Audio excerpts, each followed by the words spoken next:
Are you ready? Stand by.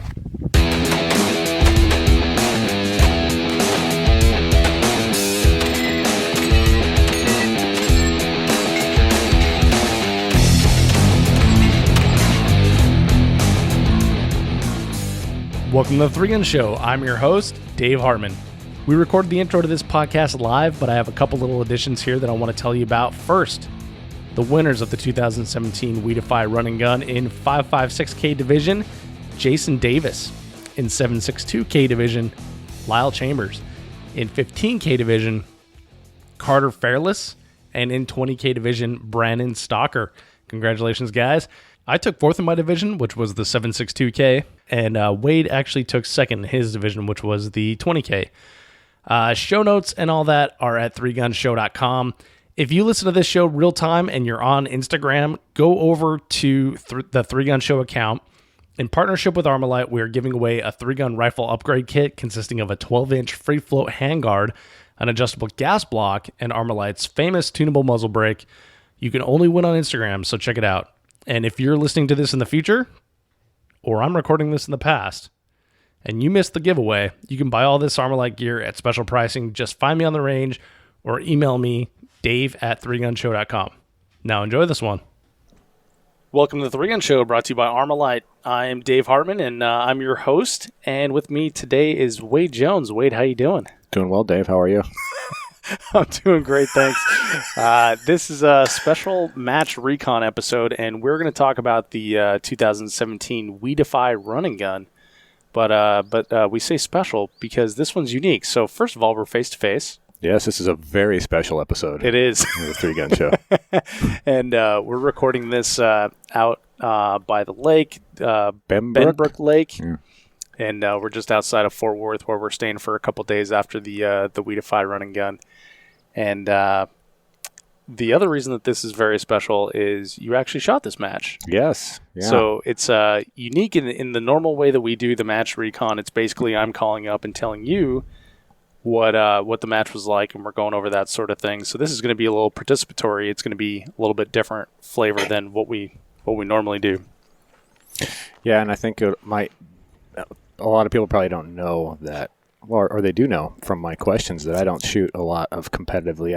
I've only shot a few matches in 3 gun ever. So, and that's I don't know if I ever told you this, but it's one of the reasons that I chose to do the Match Recon that way, because I get to call up and tell you about the matches, and I have to explain a lot of things, and it causes me to explain the vernacular that like I get in the habit of using with people who have that frame of mind. And a lot of the listeners to the 3 Gun Show are either new shooters to competition shooting, or they've never even shot a match before, period. So one of the things that you asked me about this morning that you're going to ask me about, later on, is reverse kneel. Right. And so to me, it's like, you say reverse kneel, and automatically I have a picture in my head and I know what that means. Where there's a lot of people out there that don't know what that means. So that's one of the great reasons, that I chose to do this sort of format with you, is that you don't have quite the context that that I do, a couple of years in now of the 3 Gun Show. So you're able to ask those questions from that perspective that helps everyone learn, right? So I'm not here for my winning personality. That's number 2. That was the number 2 reason. Good. I just keep it. Funny story. So I was talking to Brian Ray, and so he knows you because he's met you a couple times at SHOT Show, and he was talking to me about the Vortex Match Recon that we just did, is the Vortex Shooter Source 3-gun championship. And he's like, yeah, I really like that you have Wade's perspective on this, but sometimes it sounds like he's sleeping. I'm not sleeping. It's because that connection between your house and my house is so bad that I'm trying to wait for you to stop talking, because then when we're talking at the same time, it's terrible. So I feel like I wait too long and then you start talking again. So it probably does sound like I might be sleeping. Could be. A little Could be. It might be that you have the answers in front of you. I could be a little drunk too. A little too much bourbon after work, huh? Occasionally. It is Mondays that we usually record it. That's good drinking day. All right, so should we get into this? Yeah, let's do this. Let's do this. Okay, so the match that we shot was the 2017 We Defy Run and Gun, which was a 2-gun match, rifle and pistol, held May 20th at the Triple C range in Crescent, Texas, and it was put on by North Texas Multigun. This was kind of a unique sort of scoring match because there's a run portion and a gun portion, right? So you're actually you have stages to shoot, and it was between 3 and 7 stages, and you have to run from stage to stage carrying all your gear with you, including your magazines, your ammo, your rifle, water, snacks, anything you needed. So anything you needed for the day you had to carry with you. So there's 2 portions to your score. One is your run time, and the other is your match time, right? So your total time shooting. And it's basically time plus penalties. And I understand, like in a lot of these running guns, if you miss a target or don't eliminate that target, you zero the stage, which could be one of the reasons that people would not give up on those targets out there. But in this match, it was just a 20-second target or 20-second penalty for a miss. Was it 20? I thought it was. I could have swore one guy was showing me my penalties and it was only 10. 10? I thought. Because he was adding it up on the iPad, and he was like, okay, these is you didn't engage because I ran out of pistol ammo. And then he was like, and then here's your timed out, so you missed these ones. And I swear it was plus 10, plus 10, plus 10, plus 10. Well, he could have been giving you 2 penalties, like 1 for failure to engage, 1 for miss, equals 20, right? Maybe that's, I don't know. Well, that's what we were told. Said. That's what we were told in the safety brief, right? It was 20 seconds. Is that what they said? Yeah. Okay, I missed that part. Yeah. Because I could have swore Jeremy the night before said 15. Maybe they changed it. Yeah, well, so he said 15 the night before, and it was 15 in the literature that came out, our briefing, right? That we had a little Course of Fire booklet that came out 12 days beforehand, but in the stage brief, or not stage brief, the safety brief, it was 20 seconds. So it's between 15 and 20 seconds. Yeah. Well, and that maybe it was just 10 increments that guy was hitting, so he was just double tapping it or something. And that was the only guy that actually showed me any penalties, so I don't think I had other ones, so who knows. Okay. Rule set was kind of a modified North Texas Multigun. So it was North Texas Multigun rules, and then modified for run and gun. And then this was done on practice score. It was all done on practice score, signing in and everything. And as of right now, when we're recording this, we don't have the results because it's a little bit more complicated. There's not a module in practice score to score something like this, so I'll have to put in the winners of the divisions later. But the schedule. So this was a one-day format. Heats ran longest to shortest. So this had the divisions that we had were a 5.56K, which is just a little over 3 miles, 3.2, 3.3, something like that. 7.62K, which is a little over 4 miles, 15K, and a 20K. And the 20K is what you ran, and it's, 14 miles? Is that right? 20K, so 3 times 4, 12.4, right? 12.4, okay. Yeah. So they did the 20, all the 20K participants left first, and they did them 4 minutes apart, staggered at 4 minutes. And what was interesting, it was order that you signed up for the event, too. Yeah. So if you signed up first for the 20K, you're the first one out the gate. Yep. And same thing with all the other divisions. Match fee was only $115. Number of shooters, we don't have the results, so I don't know how many people were there. I think he said 51. I was going to say 51, yeah. Yeah, so 51, and then don't have the division winners yet. Other opportunities, there were no other opportunities. Not that I saw. Not that I saw either. So that is the quick stats that I normally give. And turning the laptop around to Wade here, you're in the red there. Well, I get to read the red? You get to read the black part, and then the red part is what we're talking about. Oh, the red part's what you're going to... So starting with match flavor. So what's the match flavor? You're good at this. I know what the match flavor was. Well, yeah. We're telling the audience. I know. Too, come on. I'm asking you, what was the match flavor? Don't you need to see this too? No. All right. Okay. This is how we do this normally. Remember? Yeah. So the match flavor, run and gun, right? So right. you're running. You have to carry all your gear with you throughout the day, and then you're shooting. And the from the chatter I heard from the dudes that were normally there, they this sounds like it was a little bit more complicated of stages than they're used to. Oh, really? I Yeah. didn't hear that from anybody. Yeah, I talked to a couple of the guys, and they sounds like most things are just stand deliver, no movement whatsoever, and usually just a few targets. But like I said, it was they have like you zero a stage if you miss a target or if you fail to neutralize a target or something like that. Huh. Did they say that they usually do only one gun per stage or anything like that, or did it? No? Not sure. Okay. Well, Not sure. I think somebody was talking about, or Jeremy, some of the guys were talking about the. They don't typically dump pistols; Yeah. they reholster, so they must do a bit of transition. Yeah, it could be. Feel free to jump on any of these too, since you were actually there and shot it. Yeah. Terrain. Yeah, so the terrain for me, I'll tell you about the. So I guess we should tell people I ran the 7.62 division, right? Just a little over 4 miles. The terrain for me was mostly road running, and if you've been to the Triple C range, then you know it's that Texas white hard pack that they put on a lot of like oil field roads, and that was most of what we ran. We ran from like the bays out to a certain distance and back. There was some running on cut grass. You guys got out into the mode section there too, then? No, just when we were going off onto a side run for a stage. Oh, okay. So we didn't get off onto the real mode part like you ran. Right. We just got off onto the stages. Normally you just drive to the stages and it's mode grass on the way out there. This time you had to run to every stage. So that was the terrain for me. No bays. No bays. No bays at all. Mm-hmm. Yeah, terrain for me was the same, except there was a lot more grass running. It went way out into the fields there for the 20K. Mm-hmm. But I would say it probably close to half of it was on that road. Yeah. Yeah. Yeah, because you had to come back most of that road from the gate all the way back, right? Yeah, how far is it from the gate to the thing? I think it's over 6 miles. Yeah, something like that. Got to be, right? Yeah, so it's probably pretty close to half and half. I think it takes like 15 minutes to drive in there at 15 miles an hour. It takes about an hour to run it. Maybe an hour and a half.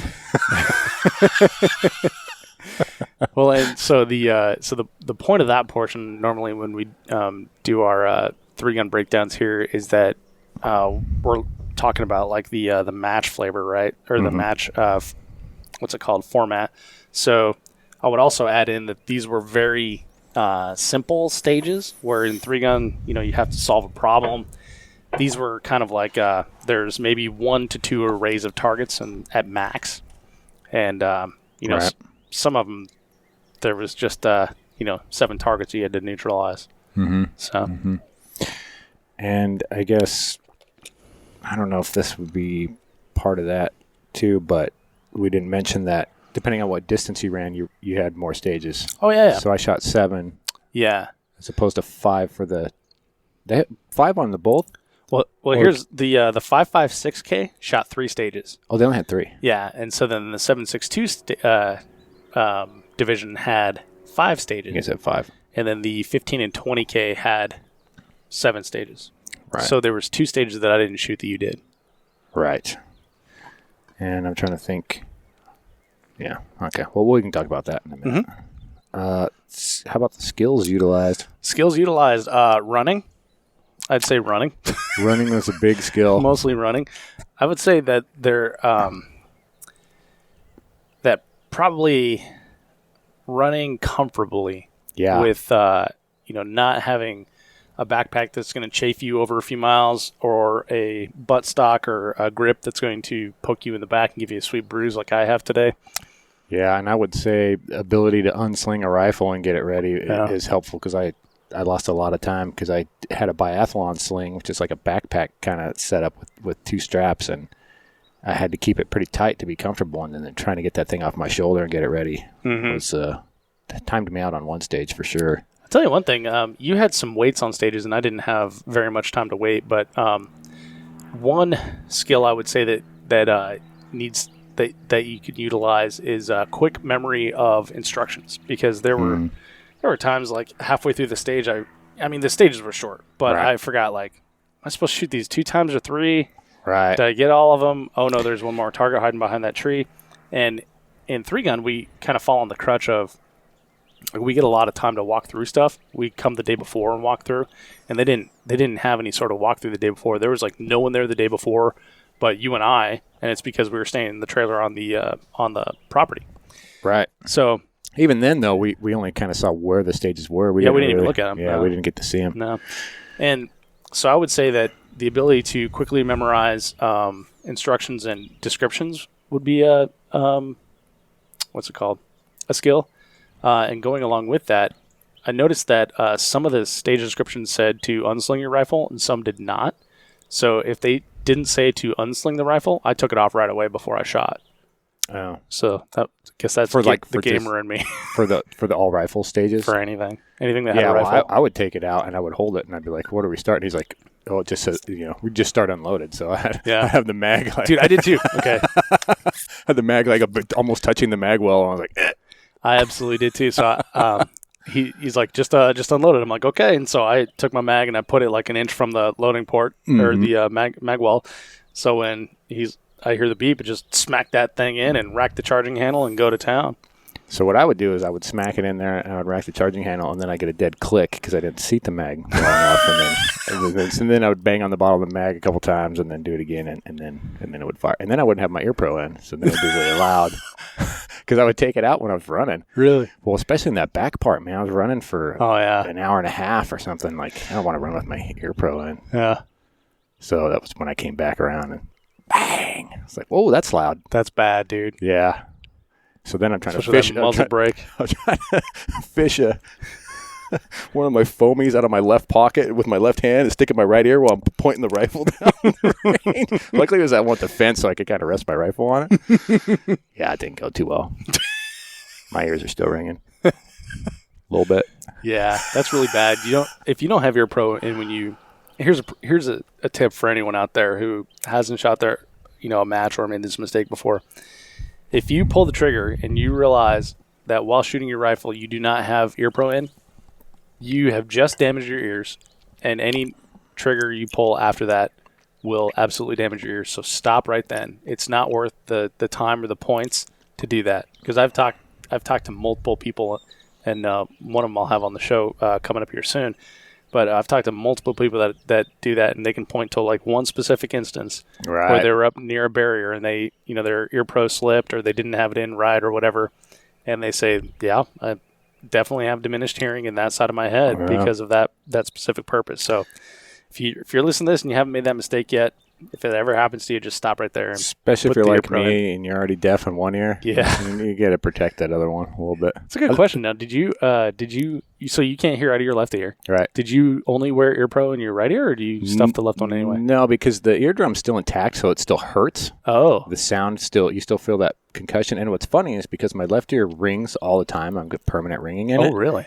But it's like lower, like after you get out of a loud concert the next day.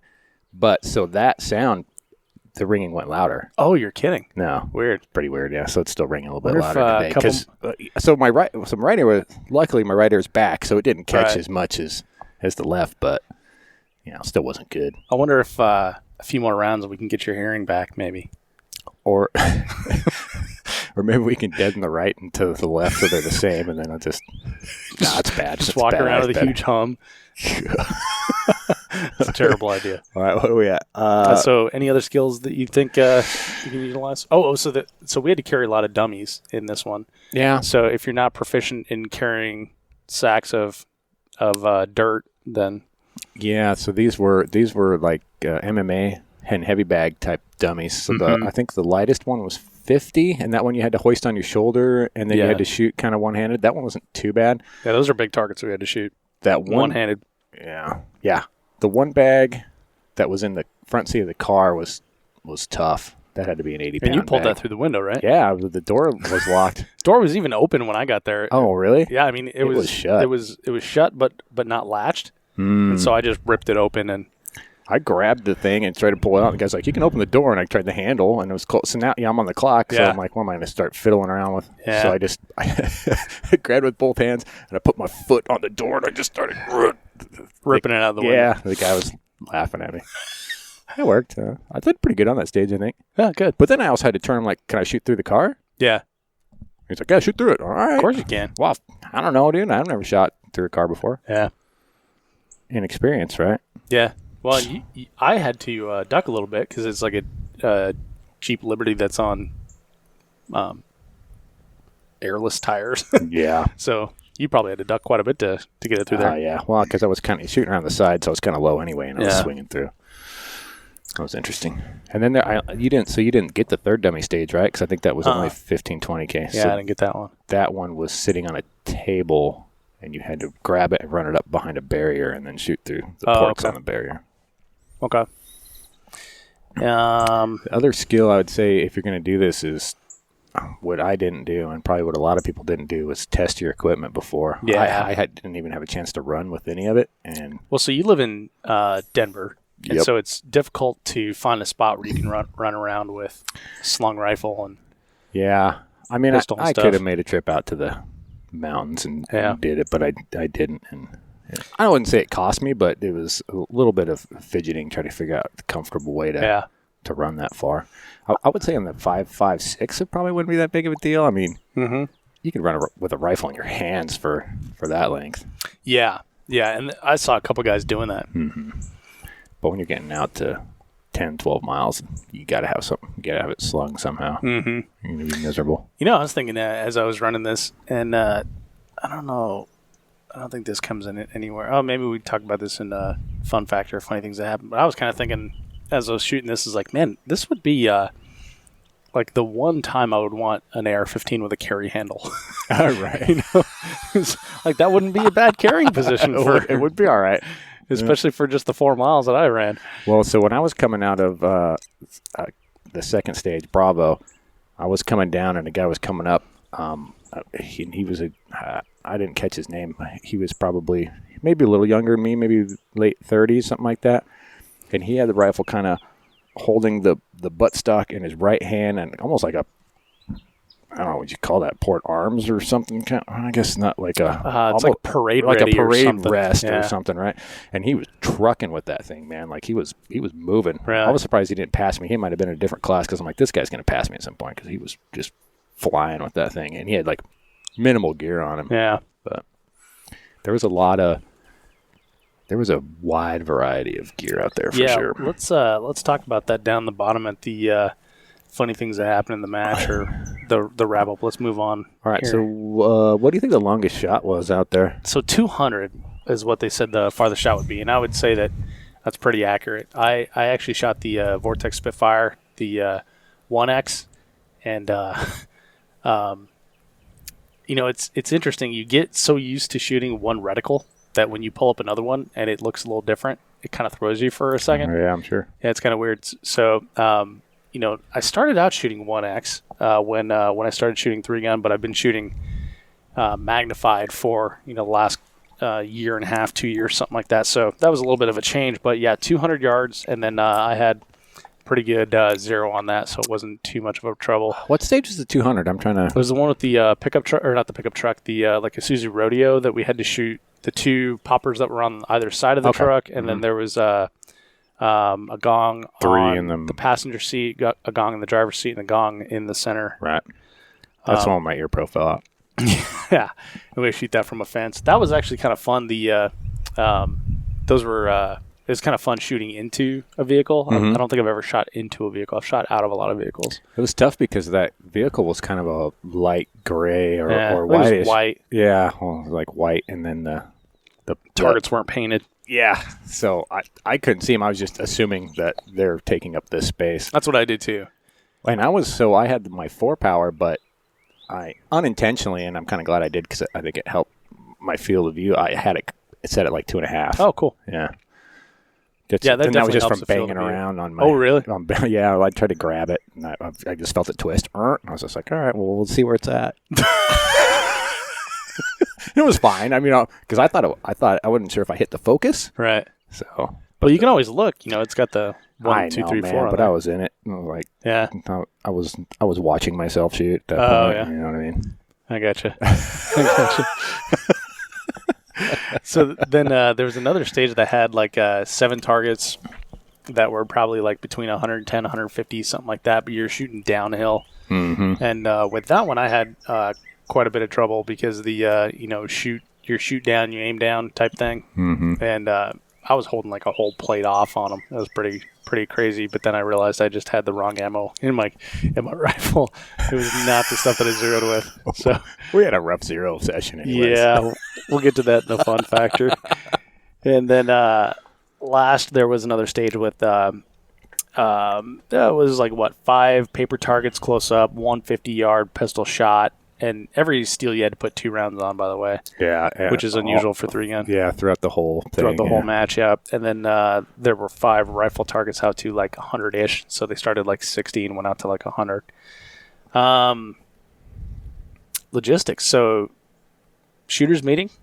They explain the rules and start times there. I was kind of surprised. I guess if I would have done some math, I would have figured this out. But the first runner goes at 8:30, 8:45, 8:45, and then every runner goes 4 minutes after that. And then if I would have done the math, I would have realized that someone's going to start their match at like noon. Yeah, which I didn't figure out until they announced it. I was like, oh, holy crap! Because they put your start time down. You go up and look at your start time, and I was like, oh, geez, 10. Yeah. So I had like an hour and 15 minutes to chill after you had started. And then and your friends didn't start till 11:30. Yeah, and then Holly, the lady that owns my gym, she was going to do this as well, and so she brought out her gear, and ended up getting her heat time because she was running the 5.56, and she signed up rather late, second to the last person to run, and she started 11:30. It's pretty crazy. She wasn't the second to last person to finish though. No, definitely not. But the funny part is, when you think about it, the shooter meeting is 8, right? Right. So with us, we get up 6:30, go make sure we got our good zero, come back, and now we're changing gear and stuff. People are showing up and everything, and we're getting all stuff ready to go. So you're ready to rock by that 8 o'clock, and then chill for 3.5 hours. I wasn't too bad because I went at 9:15, so I was all right. That wasn't too bad. And I think I went 10 on the dot, so I wasn't too bad either. But I had not expected that. That was not the waves. I didn't understand that portion of it because I've never done a run and gun before. Yeah, and it was kind of interesting too because I think before Jeremy was thinking that people might go every 2 minutes, and then they changed it to 4. So right there, you double your time, right? Yep. Yeah, yeah, exactly. And things were a little different than from the match booklet he sent out. Looks like there was a lot of changes, and that's the cool thing I like about Jeremy is he's open to input from other people. And this is the first. So he's done running guns before, but this is the first one that he put on. So he took a lot of input from guys that have put on a bunch of them before and run a bunch of them before, which is really cool to be able to blend the sort of styles together. Yeah, there was a definite crew of guys out there that had done this quite a bit. Yeah. What are we at here? Logistics. No, we just did that. We did just do logistics. So venue. We know the venue. So the venue is the same one we talked about last time. Triple C Range, which is a pretty amazing venue. It's 2,000-acre working ranch. They've got all kinds of wildlife out there. Texas longhorns, horses, donkeys, goats, chickens, etc. Bunch of dogs. Perhaps even a mountain lion. Yeah, something that was hunting Jeremy when he was trying to clear the course.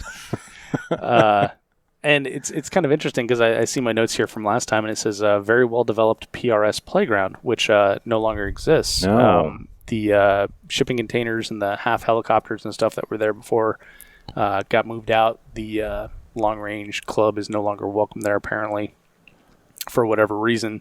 Yeah, so if you go to the thing next year expecting the wobbly copter, you might be disappointed. You might be really disappointed. 16 bays in the main area, plus a 200-yard sighting range, shots out to a mile, with another 1.1 miles that run out behind it. And they have a pavilion with lights and a little stage, real bathrooms with real running water, and like I said, no longer any shipping containers at the towers. Let's see. Sounded like he was planning on building another tower out there at some point. So. Yeah. Okay, so pre-communication. The website had a little bit of information. It was kind of like a run what you brung type thing. They're like, just bring whatever equipment sort of thing. So it's not like a 3-gun where you have specific divisions and everything. Everyone runs against each other. 9mm larger, 223 or larger, and then they kind of told you how far you're going to run, and then basically the rounds required. Oh, we should talk about the rounds required too. 50 and 50 for mine. Yeah, 35 and 35. Next one is staff. The staff was great. Yeah. Helpful. Good mood all around. A lot of familiar faces, including like guys that had RO'd the Vortex and ladies that had RO'd the Vortex shooter source match. So looks like Jeremy has like a pretty good crew of regulars that he keeps with him. So fun factor / Dave factor. Let's also call this the Wade factor this time. Oh, Wade factor. So yeah, let's just kind of talk about the the stuff that we had to carry, things we would do different next time, and stuff of that nature. So start with round count. So your round count was 50. Mm-hmm. 50 rounds total rifle, 50 rounds total pistol. Right. How many rounds did you carry with you? I took, what did I take? I think I took 105 rifle and a little less than 100 on the pistol because I just ran out of mags and I didn't want to carry loose rounds. So I had 5. I had mags, dude. I could have given you some mags. I had five Glock 17 mags, and I think 2 of them were +2s. So Okay. So that's what I took with me. But I came back with quite a bit of rifle ammo, actually. Yeah. I was surprised, but I was pretty good on my rifle hits. So I took, so my round count was 35 and 35.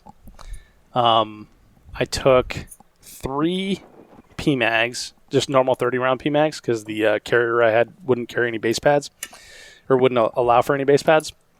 So I downloaded those to 28, and that was one of the things, like when you were talking about smacking your magazines in there. Yeah, like, I should have told him that. Did it more than once. And I know that trick, and I just hadn't thought of it. Well, I've dealt with that so many times on the clock in 3-gun that I've learned, if we have a closed bolt and we have to load on the clock, I'm going to remove at least 1 round, maybe 2. And so I had started by removing 1 round. And so I was thinking like, okay, so 2 magazines. Now I'm down from 60 to 58, and that's not double. And what if something really bad happens? So I'll bring another one, but I'll just download these each 1 more. And then, holy crap, man! When I was running out to the first couple of stages, I was thinking like, God, this pack is so heavy. Like I brought too much water and too much ammo. And mine wasn't even as heavy as yours, right? Because you had most of it on your belt. Yeah. But I was thinking, like, I brought too much water. I brought too much ammo. Well, I only had 2 mags of each on my belt, and the rest were in my bag. So, oh, really? Yeah. You got them in there? Oh, man. Yeah. So, so it was funny because I was thinking, like, I brought too much ammo. But then the first stage for me was a pistol stage. The second stage was all rifle stage. We did the same first 2. Yeah, okay. So then we were shooting downhill at 100-plus yard targets, and I was having like a hell of a time. And that was when, this is the Dave factor. That was when I realized, or I didn't realize this until afterwards, that I put the wrong magazine in. So what I did was I've got a mag carrier that I attached to my backpack, and I'll do that differently next time too. We'll talk about that in a minute. But I attached a mag carrier to my backpack, and on the right far side and the left far side, I put my long range ammo, and then on the one in the middle, I put my blaster ammo. Thinking like, if we have something close up, I'll just put the blaster in, and then I'll use these 2 long range ammo ones. Not necessarily long range ammo, but they were the ones I zeroed my rifle with, and I like had decent zeros on it, good dope. So I was thinking, okay, I'll use that for the anything that we have at distance, and then I'll use the blaster if we have anything short, or any hoser stage, because we didn't know what to expect. We didn't walk any stages. Yeah, right. So then when and then I had a empty mag pouch on my belt, which I wore my Safariland ELS belt, like I normally wear in 3-gun, with 2 mag pouches for pistol and 1 mag pouch for rifle, with my pistol on my right side. So I was thinking, so as I grab a magazine out of that carrier to start the race, I was like, okay, if I grab the left one or the right one, then it'll be unseated, or it'll be uneven, so I'll just grab the one out of the middle, and I put the middle in my pouch, not even looking at the ammunition that was in it.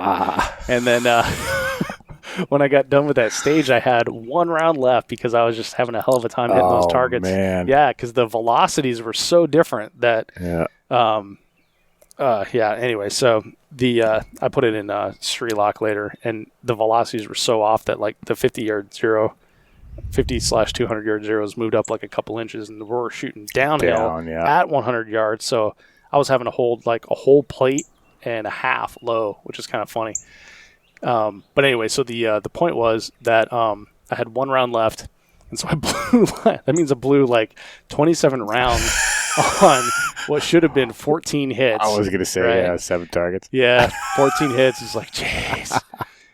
Or was it 16? Was it? No, I think it was 14. 2. Because the first one was 14 pistol, and the second one was 14 rifle. Yeah. Okay. Yeah. So 27 rounds on that. It was terrible, but I looked at that one round that was in there, and I thought, crud, that's why. That's not what I zeroed with.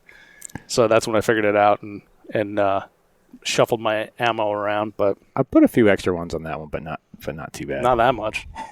No. Trying to think. So speaking of gear, when you're talking about your belt, so I wore a war belt style, and that was super comfy. I was surprised. The nice padding on it worked out really well. Well, so that war belt is what 4 inches wide, probably right? something like that, and it has like grippy stuff on the inside, so you're able to run with like gym shorts and like a tech tee, right? Yeah, and if nobody's ever seen one, it's just like a MOLLE setup all the the way around, so you have to use some kind of MOLLE pouches. And you use like taco pouches, right? That's what I had. Yeah. So with my ELS, it started out fine. Doesn't hurt or anything. Today my hips are a little sore. I can feel like where it rubbed on there. But I had to wear shorts that have belt loops in it, and so now I'm like a little bit constricted for running. It's not what I usually run or work out in, so it's a little weird. And I was a little envious of your war belt setup just because of the padding around it. Yeah. So I think if I were to do this type of match on a regular for like if you're going to do one a year like I just did, and then I'm not going to shoot another one this year, and I didn't want to buy anything for it, then your normal 3-gun gear, your ELS stuff is fine, right? Or if you have like a CR Speed holster, I would say fine for short distance. Fine for short distance, right? But if you're going to do this like as a normal thing, I think one of those war belts are where it's at, and then you wear a really small light camelback like I used to wear when we did Spartan races, which mine held like 32 ounces, but it was like so small that you could only fit like the water in there and maybe a few gummies in the outside pocket or whatever, your beer coupon or whatever you had when we were Spartan racing. And that I think is the money ticket, and then you carry everything on your hips on like a padded belt. That's the way I would do it if I had to do it again. Yeah, I think I could have easily. I liked having. So the tacos I have it's a rifle pistol combo, so 2 and 2, which was good because you weren't gonna reload more than twice for sure, and then to balance it out, I think I could have put 2 more on the other side and then just use those to feed over as you're running and to top up, because I got caught with my pants down a couple times with empty mags. Yeah, so let's talk about empty pistol mags real quick. So this match. It was run with unloaded rifle, run with unloaded pistol. Last minute, they made a change because the dudes that normally do these running guns are like, hey, we usually do hot pistol just to deal with any snakes. Because most of these running guns are in Texas. There's like one in Oklahoma, but most of them are in Texas. And so Jeremy, being the reasonable dude he is like, yeah, sure, let's do hot pistols. So when you're done with a course of fire, you holster your pistol. And if you're not thinking, then you don't reload and put in a new magazine, right? But in 3-gun, when you take your magazine out and you show empty chamber and stuff, now you're forced to evaluate that magazine. But it's just in your pistol. It's in your pistol, it's in your holster, it's on your belt, and you got a next stage to run to. Right, because you're thinking, now I got to start running. Now I got to start running. So it's an easy thing to forget. And so I actually showed up to a stage and took 3 shots and then click. Like, It's like, God, that was stupid. And so between that stage and the next one, I slowed down to a walk, and with the pistol in my holster, took the magazine out and put a new one in as I was walking. Well, another thing that was tricky too that I noticed. So I shot. I knew that the first stage was pistol, and I knew the next one was going to be rifle, and then I basically had to run for 10 miles, which if I had designed this course and let's talk about that as the Wade factor right there. Yeah, this is the Wade factor. Not if I was to design this course, but if I could have input on the next person that does it, as much as I hate like out and backs, I would have much rather have done an out and a back for 2 miles and then shot a stage and then did an out and a back for 2 miles and shot a stage, rather than basically the 15 to 20K guys shot 2 stages, ran for like 10 and a half miles or something depending, and then you shot a bunch of stages right on top of each other with maybe a quarter mile or a 3/4 mile between them. So that was pretty rough. So by the end, I was just like, I have no idea how quick the next stage is coming up. So I'm just trying to run and make up time. I'm not thinking about stopping. Right. Because, and this is the other problem with having the stuff in your backpack. You've got a rifle slung over your backpack, especially with me, the biathlon. You have to unsling that rifle, basically set it down in the dirt, take off your camelback, unzip it, start pulling stuff out. And I did that once. And then after that, I was like, all right, I'll probably have enough. And there was the one last stage, and you got up, and it was a pistol rifle shooting through a barricade, and which is nice because you could rest your pistol on the barricade. It wasn't that far, but there was a little. I didn't shoot that one. No, it was the last one. I think it was only 15 and 20K guys. Okay, yeah. But yeah, I fired once and got a hit, and then it was click, and then it stripped the mag out. Only had one more on me. Oh, but really? I had a full one in the backpack. Put that one in there. Got 2 shots. Click, and I'm like, all right, I can't start digging through my backpack now. So I just told him, I'm done with the pistol. I'll take the penalty, get my rifle off, and then I timed out on the rifle because the rifle you had to shoot from every colored port, which I think there were 7 of them. Right. 2 shots, 2 shots, 2 shots, 2 shots. So by the time I got down, I missed the last 2 because I timed out. So I would say, if I hadn't shot this match and I was listening to this, I would think we were a couple of dumbasses for not managing our ammo, right? It's tough, man. Well, it is, and so if you once you throw in like the exercise portion, that's when you start to lose your mind, right? And you're thinking about other stuff, and you're just like, I got to keep going on, I got to keep going, got to keep going, got to keep going. So when you get in your head like I got to keep going, then you don't want to stop, and you don't want to take that extra 15 seconds that it would have taken before you started the stage to pull that magazine out of your pouch, to pull that magazine out of your gun and say, look, these feel too light. I'm going to grab that one from my backpack. And had you done that one thing, you probably wouldn't have timed out on that stage. You probably would have been able to finish it. Well, and absolutely. And so the penalty I took, was way worse than where it would have been factored against my actual running time. Yeah. Right. But in my head, I'm like, I got to run. And the other thing was, since we didn't really, I guess the course descriptions for amount that you were going to shoot were pretty accurate. We didn't get to walk stages.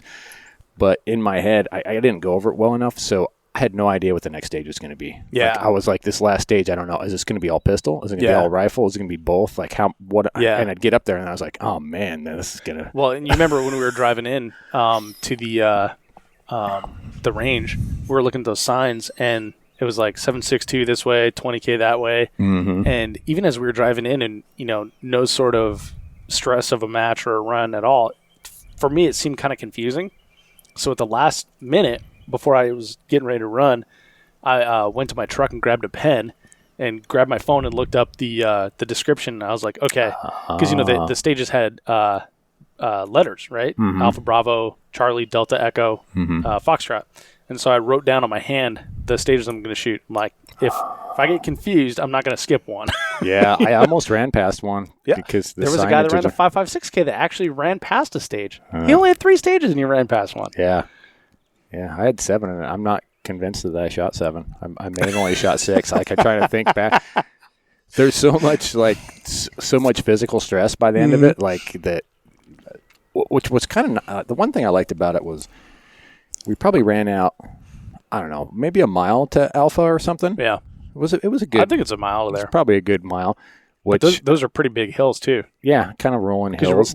You run down to the river bottom and then back up. Yeah, then you back up to the stage as the top, and that's when you had to do the dummy too. had a Texas Star and a swinger, and then you had to pick up a dummy. Mm-hmm. But by the time I got there, I'd run all the adrenaline out of me, and I was super calm. Where normally that buzzer go off, I'd be like jittery nerve. What a funny another Wade factor thing. So I don't shoot these things, right? Or 3-gun. Right. So I mean, I know the swinger, and I know what a Texas Star is. What do you call the thing? So it's a swinger. It's called a swinger. So right? there's an activation plate Right. that holding the swinger, and the swinger just swings back and forth. You have to neutralize it with 2 shots in the A zone or 3 shots anywhere. Right. Which is different than 3-gun. Yeah. So you have to do that. So you got to shoot the activator, and you can shoot it in any order. You just need to clear all the plates off the. You just got to shoot the star. activator before you shoot the swinger. Right. Exactly. So, and I knew I screwed up right away. So I shoot the activator first. Cause I'm like, I might as well get that thing swinging. Mm-hmm. And then I go to the star and I shoot the bottom right, bang. Which I wouldn't say I know better because I've never shot it before, but I've seen enough people shoot. I know that Right. you don't do that because it just starts spinning around like crazy. And the ROs, one guy was like, "Oh Jesus." He probably thought I was going to be there all day, but I mean,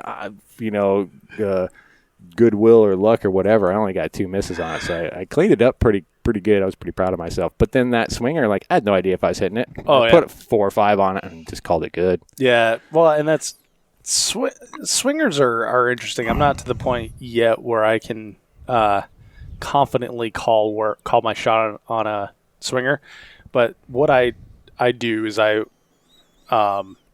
shoot where it's if I'm not able to shoot on the pause, because when it swings, and for you people listening, this isn't going to make any sense, but this is just for Wade. So when it swings, like when it goes this way, it pauses. Right. When it goes this way, it pauses. When it goes this way, it pauses. So at the longest extent of its movement, it pauses on either side. Usually people will put barrels so you can't shoot it on the pause. Mm-hmm. And for easy stages or easy type of matches, they'll leave that pause open so you can shoot there. So you always want to shoot on the pause because it stops moving briefly. Right. Otherwise, you want to shoot it where it's going to be. Right. And you That's shoot what the I was leading edge of doing. the target. Yeah. And for me, like I just throw enough rounds at it to where I'm happy. And you just got to make sure that when you release that round that your sights are in a good spot, and you got to be confident in that, and then not second guess it and then move on to the next task. And it was close. It was like, what, 15, Mm-hmm. if even. It was pretty close. So. Yeah. So it was a pretty big target. So it just For those of you shot if the- it's coming across the middle, I just kind of like throw 3 at it. For those of you that shot the Vortex shooter source match, it was the exact same array that started the pistol stage. It was the swinger with the star. So I'll tell you another little thing about the star. So when they put like a low target next to a star, it's to goat you into shooting that plate on the bottom of the star. Yeah. So they do That's that on purpose. exactly what I did because that activator was right by it. Yeah. So I was like, bing, bing. And that guy's like, like, here we go. But Yeah, and when the RO goes, oh, geez, it's a bad but I was thing. lucky. I got 2 hits pretty quick and it leveled out. And then I had like that one big swing with the pause to knock it out. That's not bad. Yeah, so it was. I was happy for my first time on it for sure, but considering I totally could have spent a long time there. Yeah. First stage too of the day. So when switch up gears a little bit here, Wade. When they had the shooters meeting, they said, "Do we have anyone new to this type of match?" Mm-hmm. Everyone raised their hand that had not shot this type of match before. What would you say? Out of if there's 51, would you say there was 35 people that were new? It's hard to say because I was kind of standing up towards the front when they said that, so I just kind of saw the people off to the left, but I did see a lot of hands go up. There was a lot of hands. Probably that say went at up. least half. Yeah, I would say more than half, just Yeah. from where I was standing. And granted, we didn't get to see the veterans put up their hand, but so I would say half or more than half were new to this type of match. So one thing that I noticed is that the I felt that the veterans, they stuck together in their own little like clique sort of thing. Oh yeah, the guys do all the time. Yeah. Yeah, which is it's something that 3-gunners get accused of a lot of times too, and I can understand that because when you're friends with people, you want to go see and talk to your friends, you want to associate with your friends, right? So I didn't really talk to many people that Weren't like 3-gun people. that are exactly that Yeah. are not 3-gun people that are like veteran run and gunners sort of thing. So I didn't really get a flavor for where they're at. But from an outsider's perspective of watching, lot of camo. Yeah, a lot of tactical. Yeah, and I think some guys were veterans and maybe wearing, what they served in, but there was a lot of dudes that looked like maybe they were prepper sort of mentality. Mm-hmm. And then I heard a talk afterwards in conversations I wasn't engaged in, but other people were, of, this is the best way to test your gear for shit hits the fan, blah, blah, blah, blah. So it reminded me of like what I understand and what I've heard of the early days of 3-gun, mm-hmm. where it was, run by Soldier of Fortune. It was get together, put your gear to the I'm throwing up air quotes here, ultimate test type mm-hmm. thing. And so that seems to mm-hmm. be sort of the mentality of some of the people that... Well, I think, though, too, since it was for We Defy, there was definitely a lot of servicemen, because there was a guy that I was talking to out on the course. So, we didn't mention this. So if you got to a spot where there was a backup, you had to start your stopwatch, and then they would deduct that from your running time. Totally forgot to mention that. Yeah. So the part that you're waiting for a stage does not count against your running time. Yeah, so you check with the RO, he sees that you start your stopwatch, and then you get up there, and he says, "What's your time?" So I had one that was like 27 minutes or something. That was the worst. My total wait time was 1 minute and 43. You're good. For the entire stage, or entire match. So you... a little over a half hour on mine total, for sure. Yeah. But so as I was waiting there, I was talking to a guy, and he was saying something about, because he had like his freaking Danners on, man, his like, desert boots, and he's like, man, I realize I haven't run these since, qualification school or something. And he was a younger guy, so he was either active or fresh out. But he said he hadn't worn his boots in 5 years. I'm like, I bet you get that familiar feeling. He's like, I didn't realize about 6 miles in how bad these things were. I'm like, yeah, I wouldn't want to be running into those. No. Well, so that's 3-gun nowadays, most everyone's wearing a jersey. It's a sport. Mm-hmm. And I don't know, there's I guess some matches that still kind of hold on to the martial aspect of it, but for the most part people understand that it's like a sport. And then I guess like on a local level I would say that there's like the martial aspect of it, people running their like carry gear and stuff. But I did see a few Glock 19s and I saw some short pistols out there for sure.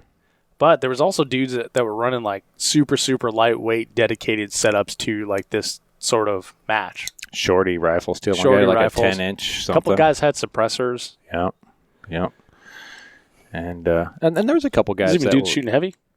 Yeah, there were dudes with 308s out there.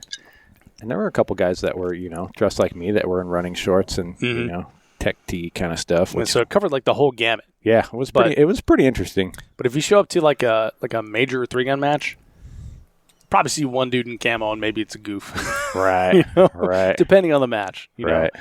But then but in this particular match I noticed there was quite a few people that were like running in like green t-shirts and like BDU pants. Or with some guys had long sleeves and gloves on. Yeah, and I was like, "Wow, that's got to be." I mean, we were lucky; it was overcast and it rained, so it was cooler. But I can imagine if the sun would have been out, it would have been 90 degrees. And there was one guy that was a SWAT officer said that he was on call. I think I want to say he said for like 16 hours, and then he went home last night at 7 p.m. and slept and came back and ran the match in the 20K category. Oh, good for him. In full duty gear.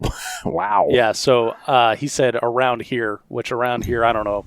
That could be Fort Worth. That could be Dallas. Who knows? He was kind of being a little guarded about what he was saying. But it was, SWAT officer, full duty gear with his duty rifle and his duty pistol. And so, fist bump to that guy for coming out with, like, the legit shit that he's got to carry on a daily basis. Yeah. Down to, like, he's got his badge with him. He's got his pens and his dope book and everything. He had everything. Did he run with his helmet? No, he didn't have a helmet on. Oh, gotta give him. Sorry, bro. I honestly don't know if he wears helmets on. I didn't ask. Didn't think to ask. Yeah, it was definitely different. There were some guys geared up for sure. Yeah, but that dude was full, like you said, gloves.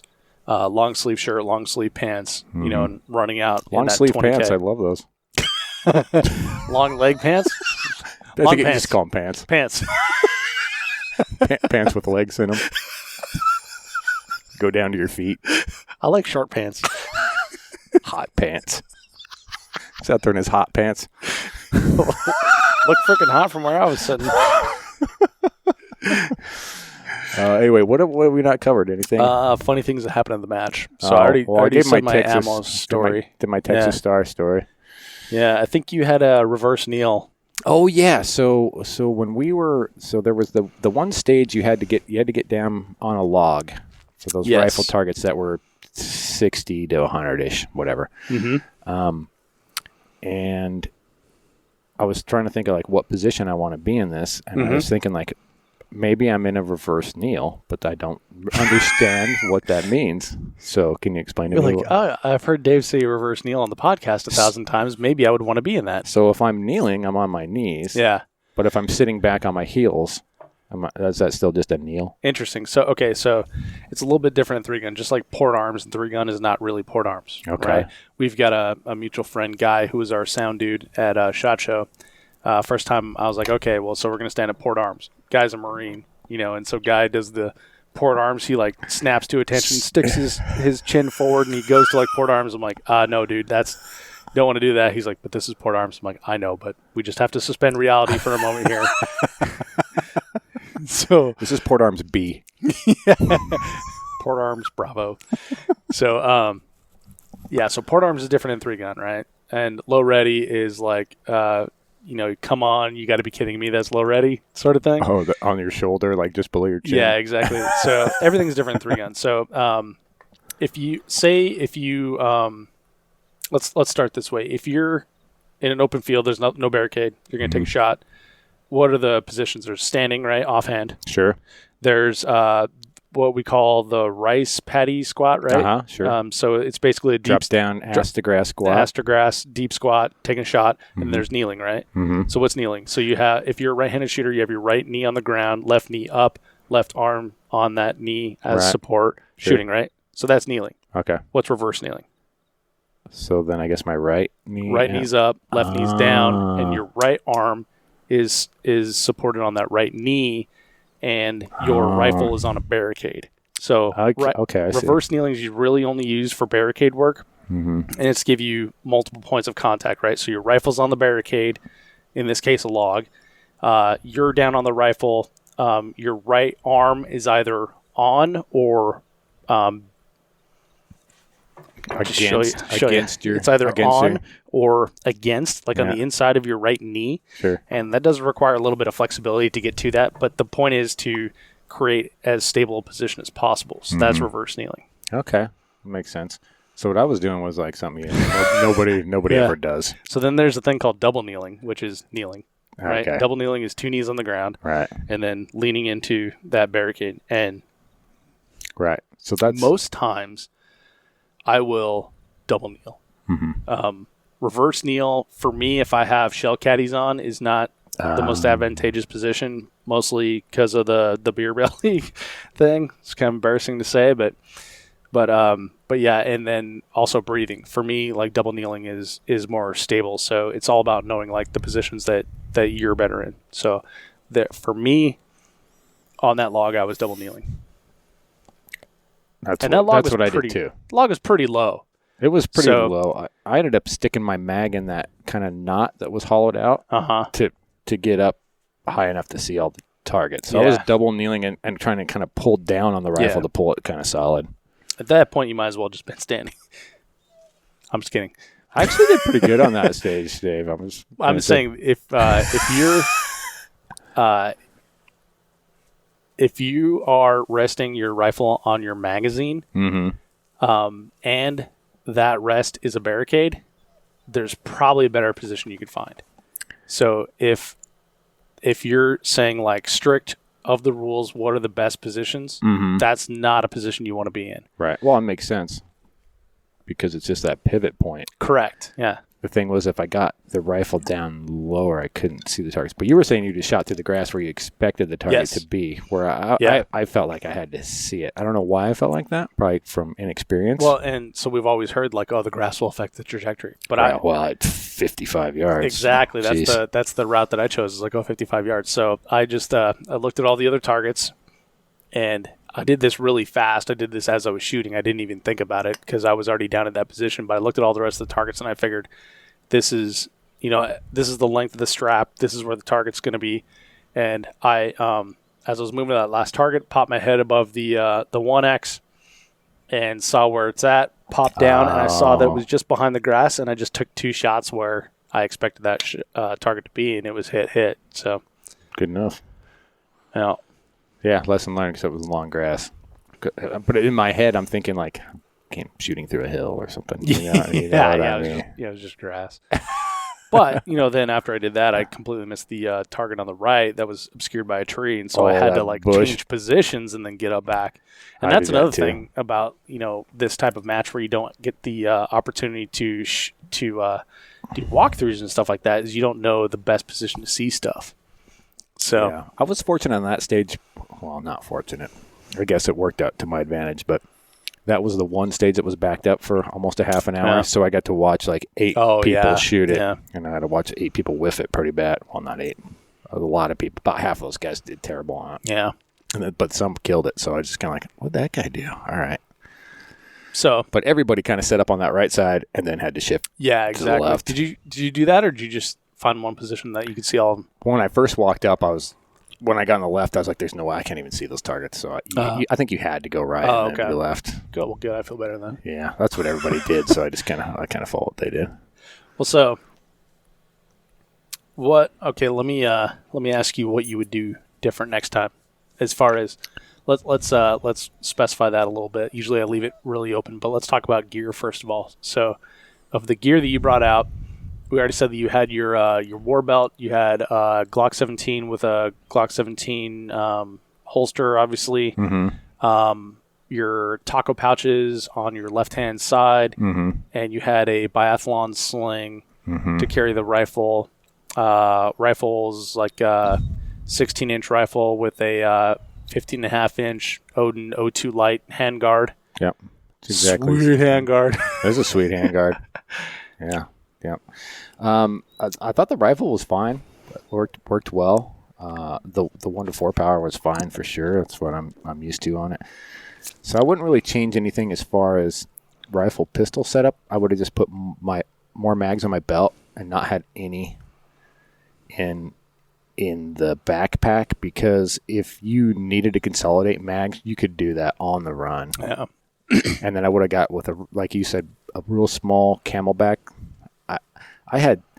So I ran the 20K. I think I had 2 liters of Gatorade in my Camelback, and I didn't even go through half of it. Yeah. So I could have went way lighter on that. But that was unique, right? Because the day before, that wasn't overcast. You probably would have went through a lot of that. Yeah, but I also found myself like drinking, not thirsty. Just like I need to lose some weight out of this thing. I did the same thing. So when I was talking about that first mile when we were running up the hills, and I was like, I brought too much stuff. I was like sucking water out and spinning on the ground. Well, so I should say too, my gear weighed about 18 pounds with no ammo and no water. So yeah, so I had to be well over 30. Yeah, I didn't bother weighing mine. I should. Yeah. How many rounds did you end up with at the end? I think I had well over 30 rifle rounds. Mm-hmm. But I did time out on that one stage, but that was only, I think, 4 or maybe 6 rounds that I didn't airplane. 4 or 6 rounds. That's a biplane. Look at that. Oh, it is a biplane. I got crop duster. World War II happening. It's beginning. Is it 0? No, they didn't have buys. That was World War I. I don't know. I don't know my aircraft. So yeah, almost a full mag. How many pistol rounds do you have left? I'm trying to think. I had a full mag. Yeah. So I had 19 rounds, but I didn't quite take 100 rounds out. So I had plenty of ammo. Doubling up was more than enough for this, but everything was short. Yeah. I didn't miss a lot of rifle, and I only missed a handful of pistol too, so it wasn't too bad. Talk about my setup real quick. So I had my backpack that I use every day for everything, and I own one backpack, and that's what I use for everything. So if I'm going on like a day hike, or if I'm going to Starbucks or something with my laptop, I put it in there. So I used that.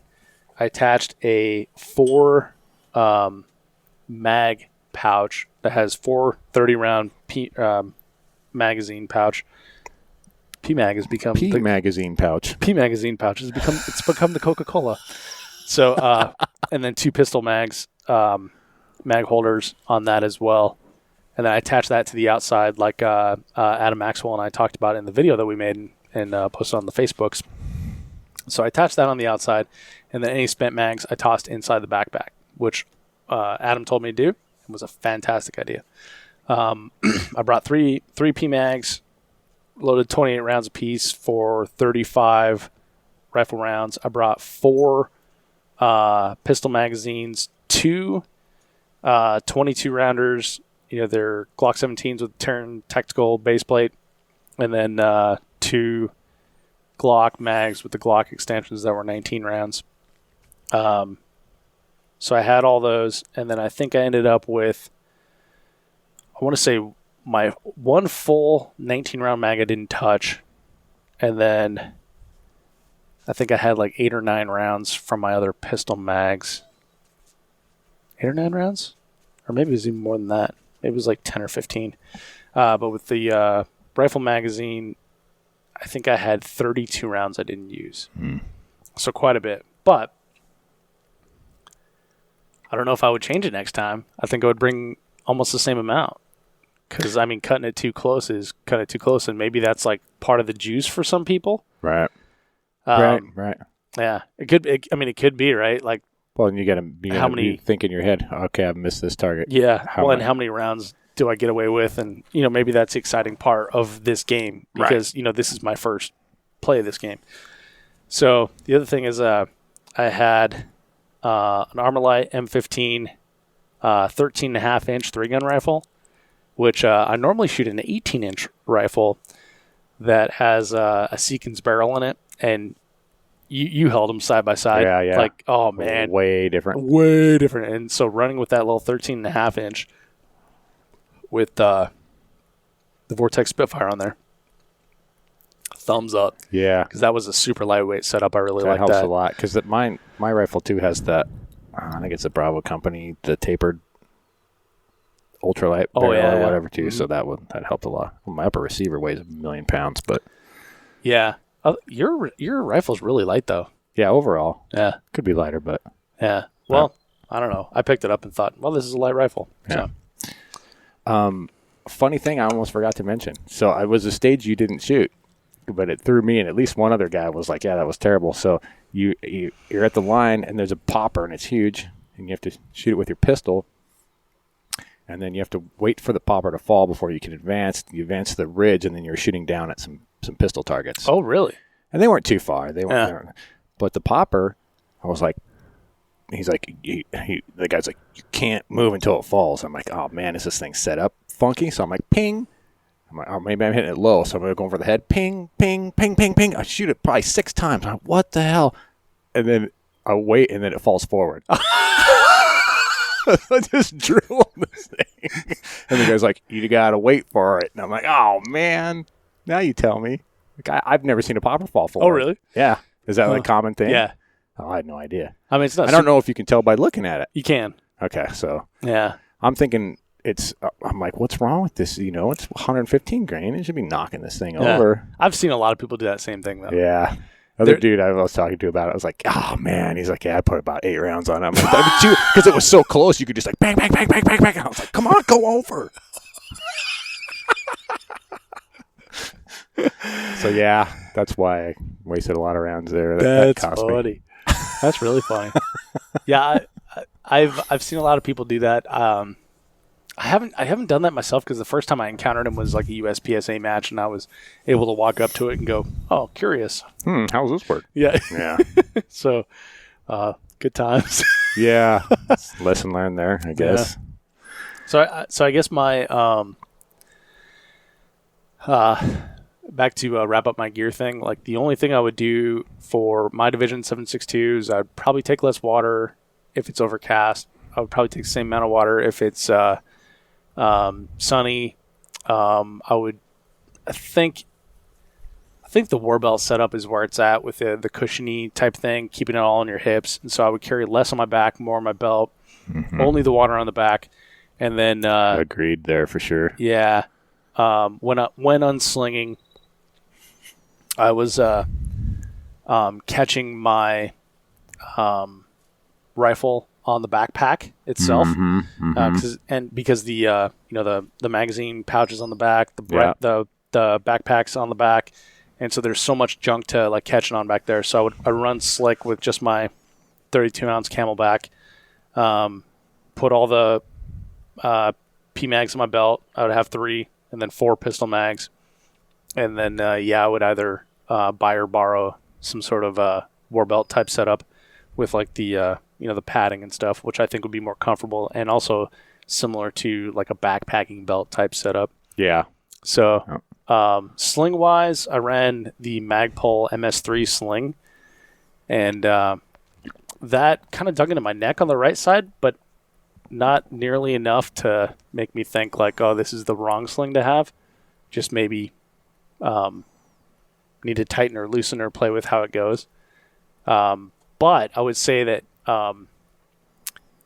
so no offense and sorry to hurt your buying decision, but your particular biathlon sling, I didn't like that much. No, I didn't either. But I saw some on some guys that had definitely run this match before that were way more like high speed type thing. And so I would probably go with something like that. Well, I should point out I broke one of the buckles on mine on this. Oh, yeah. The first time I used it, it broke. Yeah. It was pinching me. It didn't fail, but it broke. But I think I was telling you, too, like, just to have a quick release tabs on it, or I could grab the rifle and pull them.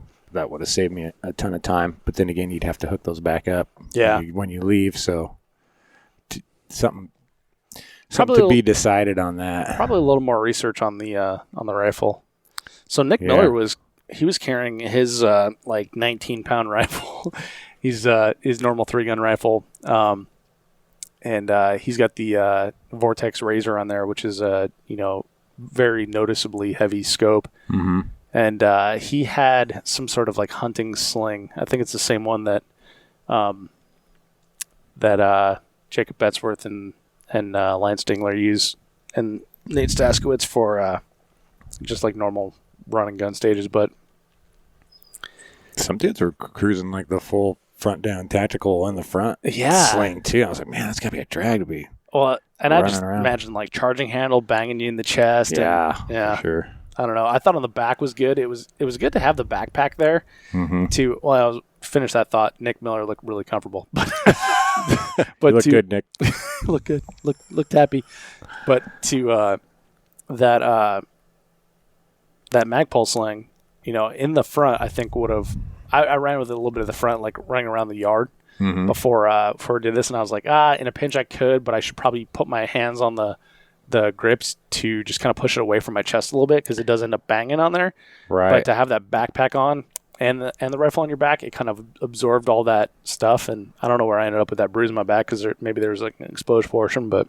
Yeah. Well, and if you've done any sort of running, especially for speed at distance, you need that arm swing to keep your cadence, to keep your pace, and to keep your breathing. So if you're holding on to something the whole time, even if it's in front of you and you're not holding it up, that's going to throw you off for sure. It's going to throw your whole mechanics off. Oh, another funny thing, out in the back 40, about 6 miles from anywhere, I stepped and did the ankle roll, and so. I rolled my left ankle bad twice last year, so now I'm hyper aware of it. So this is my right. So my default is instead of usually, you roll and you just jerk, you try to jerk your leg up real quick and catch it. So now I'm just kind of like crumple mode. So I rolled to the right and I just folded, and I just did like a roll, like rifle on my back, all my shit on, whoop, and just popped right back up. I looked around, make sure anybody didn't see me. Start running again. It's beautiful. You ever do that? I did that once in college, man. So I got this is a good one. So it was the last day of the what is it? The fall. Oh, this is serious. It's not like this one time in college. No, this one time in college I really did this. So I was in Rockwell Hall, right? and I'm cruising down the steps on the way out, and this is like right before winter break, so it's whatever, the May to whatever, right before winter break. So it's Colorado, snowing, Colorado State University, Rockwell Hall, going down these stairs, and and I was like just kind of jogging down the stairs. There's no one else in the stairwell, and I slipped. I was wearing like kind of dressy shoes for some reason. Maybe it was like we had like our last classes or whatever where we had to give presentations, but I slipped and I fell on my back and like whacked my ass and my back on the stairs and then went straight down the stairs like, and it hurt so bad. But as soon as I hit the bottom of the landing, I put my feet on the ground and I stood up, and there was someone coming around up on the landing, and it was a cute chick, and I was like, yeah, that was weird. And then just went around the corner, and she went up, and I went down. I went down 2 stairs, and I just stopped. And I was like, but I kept my game face. I was going to say, at least you stuck the landing. Stuck the landing in front of the cute girl. I'm like, nah, everything's fine. That was strange. Well, see you later. So yeah, I have fallen before and done the search around for. That's good. Anybody looking? Yeah. But so okay, let's go back to yours though. So you're running along, and it's in the mowed part of the grass. So mowed part of the grass, kind of nice and soft, and which there's is good. like maybe like a hole or something. Yeah, I couldn't even and see it because you the start to grass go is into about a 6 roll. inches long. You start to go into a roll of an ankle, and instead of fighting it, you just go with it. Yeah, I just rolled with it. You just went down. Yeah, I just let my knee. So I let my knee crumple. Whole body. You let your knee crumple. Whole body goes down. So I went over on my right side. So it's like ankle, knee, hip, back, roll rifle. Over to the left side. Boom. Arm down. Popped up. Look around. I got my mags. Got my pistol. Start running. I've been running for like an hour, man. I was tired. And the funny thing, too, is I'm thinking like, man, I hope I don't roll my ankle out here. Man, that would suck so bad. And then I put it in my head. Dude, yeah, you manifest that stuff, totally man. Did. Yeah, I totally did. And I was even thinking that. I'm like, I can't think that way, man. It's going to happen. Yeah, for sure. Sure enough, you go down. Oh, that's great. So, all right. So, Wade, 2017 We Defy Run and Gun. Yes, sir. I hope they have a 2018. I hope they do, too. So I would do it again. And I would. I plan to be in Texas this time again next year, so I would like to do it again. I don't know how many of these I'll seek out just because my schedule's so full with 3-gun and everything, but I think it's a pretty cool format. And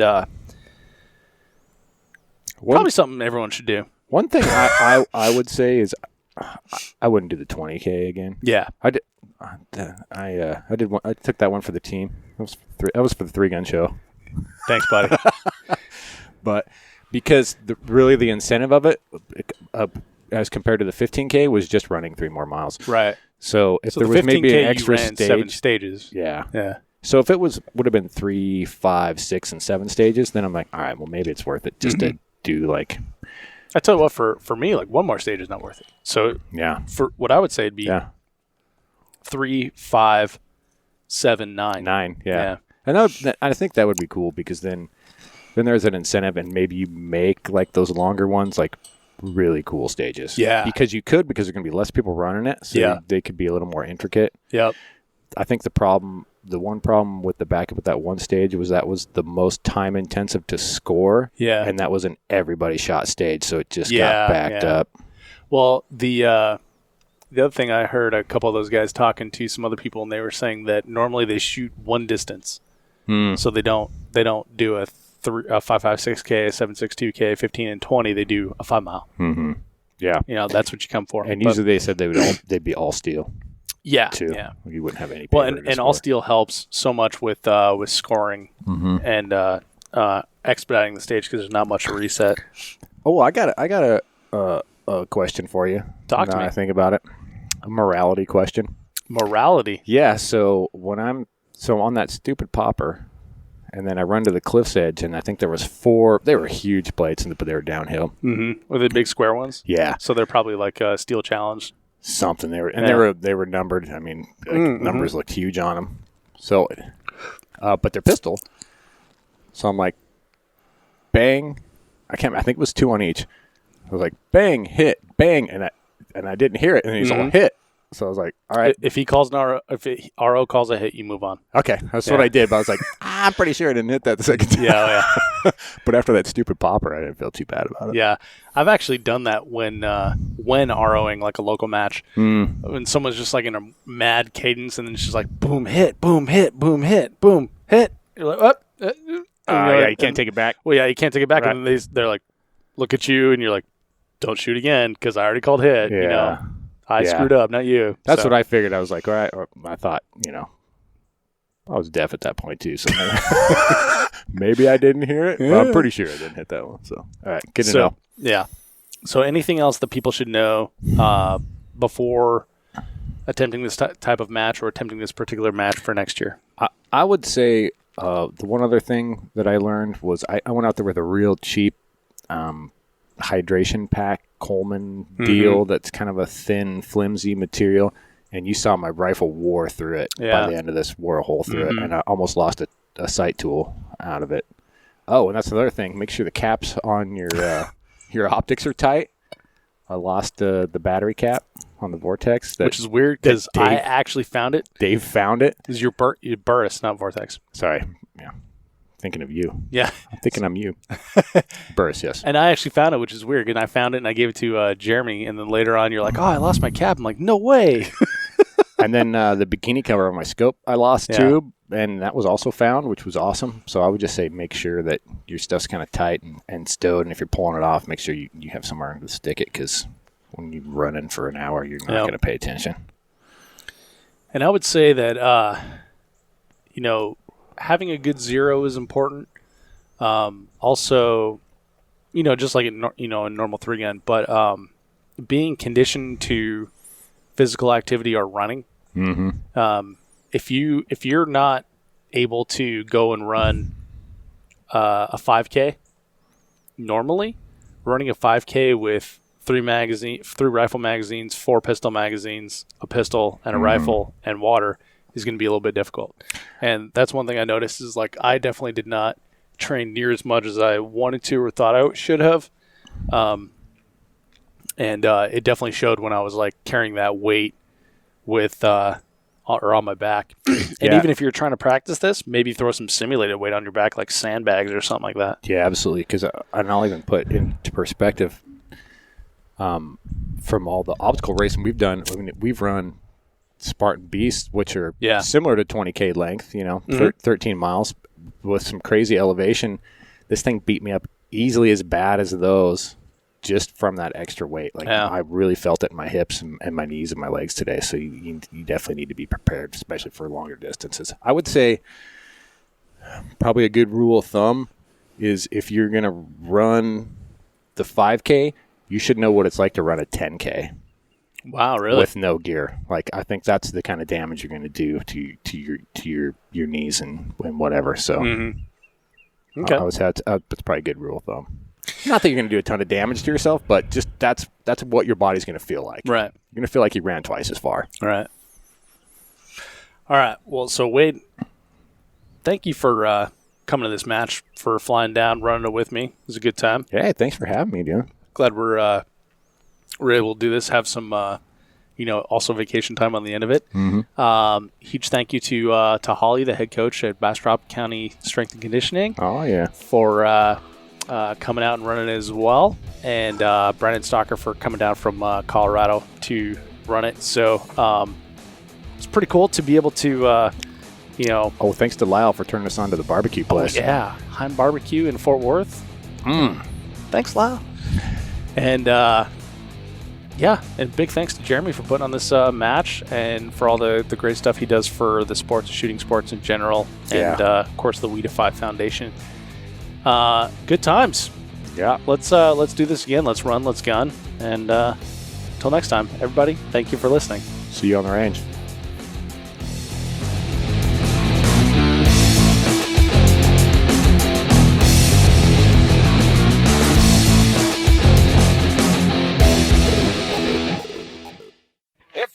finished. Unload, show clear.